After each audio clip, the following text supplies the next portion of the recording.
আসসালামু আলাইকুম ওরহমতুল্লাহি ওবরকাতুহ। সুপ্রিয় দর্শক, আল্লাহ রাব্বুল আলামিন 5 ওয়াক্ত নামাজ উম্মতে মুহাম্মাদের প্রতি ফরজ করেছেন। দুর্ভাগ্যের বিষয় হচ্ছে আমরা মুসলমান হয়েও 5 ওয়াক্ত নামাজ সহি শুদ্ধভাবে পড়তে জানি না। তাই আজকের ভিডিওর মাধ্যমে 5 ওয়াক্ত নামাজ শুরু থেকে শেষ পর্যন্ত সহি শুদ্ধভাবে কীভাবে পড়তে হয় তা জানব ইনশাআল্লাহ। সর্বপ্রথম আমরা ওযু সহকারে নামাজের জন্য কিবলামুখী হয়ে দাঁড়িয়ে যাব। তারপর নামাজের নিয়ত করব। নিয়ত কাকে বলে? নিয়ত দিলের এরাদাকে বলে। যেমন আমি দাঁড়িয়ে ফজরের 2 রাকাত ফরজ নামাজ আদায় করলাম, এটাই হচ্ছে সংক্ষিপ্ত এবং সহি শুদ্ধ নিয়ত। তারপর তাকবীরে তাহরিমা অর্থাৎ আল্লাহু আকবার বলে উভয় হাত কান পর্যন্ত উঠাবেন। তাকবীরে তাহরিমা বলার পর পুরুষদের ডান হাতের বিদ্যা ও কনিষ্ঠা আঙ্গুল দ্বারায় বৃত্ত বানিয়ে হাতের কবজিকে ভালোভাবে চেপে ধরবেন এবং অবশিষ্ট 3 আঙ্গুলকে কবজির উপরে বিছিয়ে দিবেন। এরপর অনুচ্চ সুরে অর্থাৎ মনে মনে সুবহানাকাল্লাহুম্মা ওয়া বিহামদিকা ওয়া তাবারাকাসমুকা ওয়া তাআলা জাদ্দুকা ওয়া লা ইলাহা গায়রুক এই দোয়াটা পড়বেন।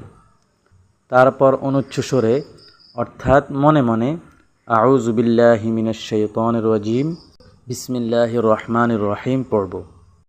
তারপর একবার সূরা ফাতিহা পড়ব। সূরা ফাতিহা হচ্ছে আলহামদুলিল্লাহি রাব্বিল আলামিন আর রহমানির রহিম মালিকি ইয়াউমিদ্দিন ইয়্যাকা না'বুদু ওয়া ইয়্যাকা নাস্তাঈন ইহদিনাস সিরাতাল মুস্তাকিম সিরাতাল্লাযীনা আন'আমতা আলাইহিম গায়রিল মাগদুবি আলাইহিম ওয়ালাদ-দাল্লিন। তারপর অনুচ্চ স্বরে আমিন বলবেন, এটাই হচ্ছে উত্তম। সূরা ফাতিহা শেষ হলে যে কোনো একটি সূরা মিলাবেন অথবা 3টি ছোট আয়াত যা কমপক্ষে লম্বা একটি আয়াতের সমতুল্য তা পড়বেন। এরপর আল্লাহু আকবার বলে রুকুতে যাবেন। রুকুতে ভালোভাবে ঝুঁকে যাবেন যাতে করে মাথা এবং নিতম্ব ও পিঠ এক বরাবর হয়ে যায়। রুকুতে আঙ্গুলগুলোকে ছড়িয়ে দিয়ে হাঁটু আঁকড়ে ধরবেন এবং রুকুতে কমপক্ষে 3 বার সুবহানা রাব্বিয়াল আযীম সুবহানা রাব্বিয়াল আযীম সুবহানা রাব্বিয়াল আযীম পড়বেন। এই তাসবিহটি 3 বার 5 বার 7 বার পর্যন্ত আপনি পড়তে পারবেন এবং পুরুষগণ রুকু অবস্থায় কোনোই বাহু থেকে পৃথক রাখবে। তারপর রুকু থেকে সামি আল্লাহু লিমান হামিদা বলে মাথা উঠাবেন। মুক্তাদি হলে অনুচ্চ স্বরে শুধু রব্বানা লাকাল হামদ বলবেন। এরপর তাকবীর তথা আল্লাহু আকবার বলে সেজদায় যাবেন। সেজদায় যাওয়ার সময় প্রথমে হাঁটু, তারপর হাত, তারপর উভয় হাতের মধ্যে কপাল মাটিতে রাখবেন।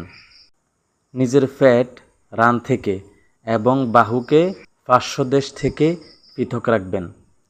হাত ও পায়ের আঙ্গুলগুলোকে কিবলামুখী করে খাড়া করে রাখবেন। সেজদায় কমপক্ষে 3 বার সুবহানা রাব্বিয়াল আলা সুবহানা রাব্বিয়াল আলা সুবহানা রাব্বিয়াল আলা পাঠ করবেন। 3 বার 5 বার 7 বারও পাঠ করতে পারবেন। এরপর সেজদা থেকে উঠার সময় সর্বপ্রথম মাথা উঠিয়ে উভয় হাত রানের উপরে রেখে স্থিরতার সঙ্গে বসে পড়বেন। এরপর তাকবীর বলে দ্বিতীয় সেজদা করবেন।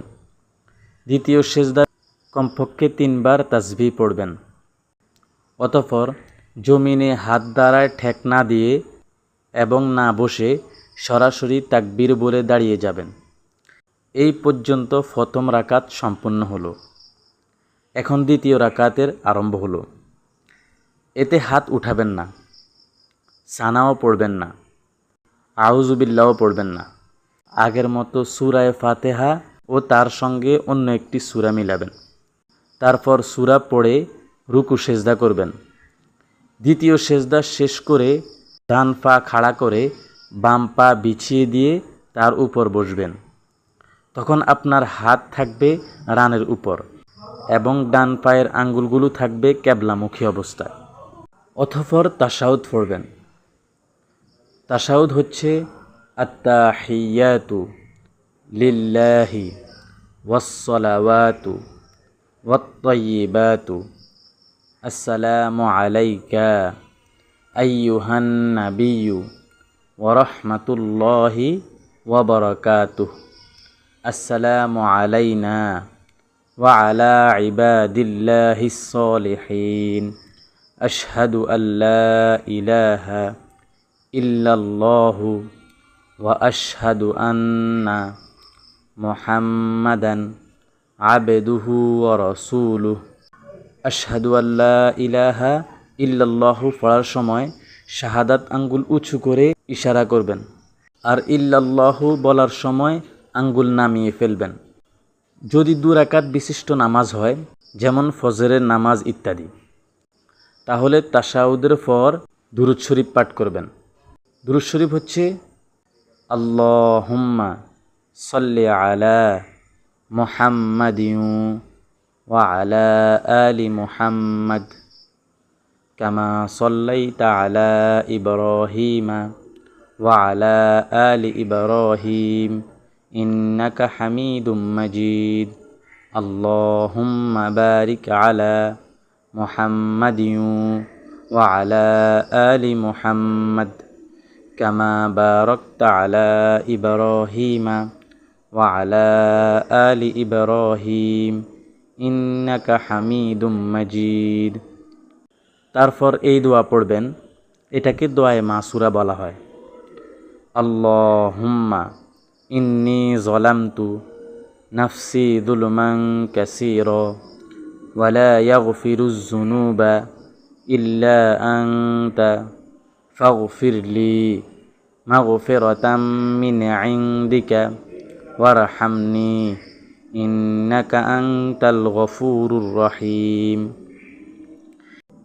এরপর আসসালামু আলাইকুম ওয়া রাহমাতুল্লাহ বলতে বলতে ডানে এবং বাঁয়ে মাথা ফিরাবেন। সালাম ফেরানোর সময় আপনার পাশে নামাজি ব্যক্তি এবং ফেরেশতাদের কথা স্মরণ রাখবেন। তবে তৃতীয় রাকাতে শুধু সূরায়ে ফাতিহা পড়বেন। আর নামাজ যদি 4 রাকাত বিশিষ্ট হয়, যেমন জোহর, আসর ও এশার নামাজ, তখন চতুর্থ রাকাতেও শুধু সূরায়ে ফাতিহা পড়বেন। এরপর প্রথম 2 রাকাতের মতো রুকু সেজদা করে 2 রাকাত সম্পূর্ণ করে শেষ বৈঠকে বসবেন। তারপর তাশাহুদ এবং দুরূদ শরীফ ও দোয়ায়ে মাসুরা পড়ে সালাম ফিরাবেন। মোট কথা হচ্ছে, যদি নামাজ 4 রাকাত বিশিষ্ট হয়, তাহলে প্রথম 2 রাকাতের মধ্যে সূরায়ে ফাতিহার পর কেরাত মিলাবেন, আর দ্বিতীয় 2 রাকাতের মধ্যে শুধু সূরায়ে ফাতিহা পড়বেন। কেরাত মিলানোর কোনো প্রয়োজন নেই।